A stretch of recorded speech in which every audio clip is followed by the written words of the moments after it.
Assalamualaikum and hello mga katindera. Tanghali na nga nakababa si Mr. Sungit galing bundok kaya heto tanghali rin tayo nakaalis at wala pa kaming lunch sa mga oras na yan kaya dumaan muna kami sa may Jollibee para meron tayong makain. Pagsapit nga natin sa may Isulan Sultan Kudarat ay hindi nga makadaan sa may National Highway kaya heto dito tayo napadaan sa kanilang reroute kung saan napakalayo nga naman mga katindera.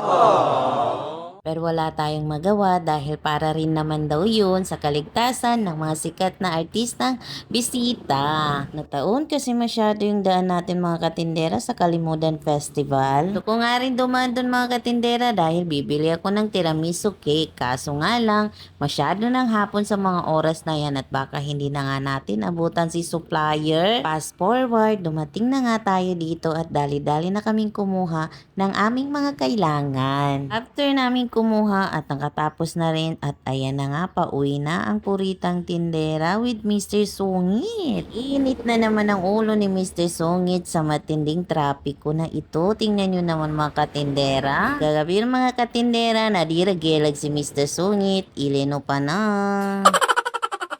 Buti rin nga sukuli ni nagumanang pan sa kapabalo ni na pagkaputiger.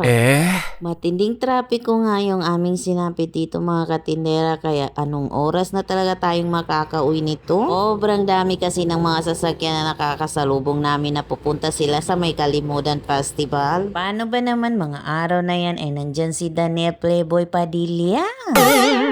Dami pa rin talaga niyang fans kahit na playboy siya.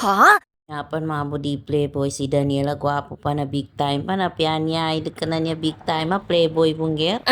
Gabi na talaga mga katindera nung dumating kami dito sa shop at tingnan nyo naman madilim na at syempre sarado na yung ating shop dahil umuwi na yung pinabantay natin. Paano ba naman mag 8 PM na siguro sa mga oras na yan?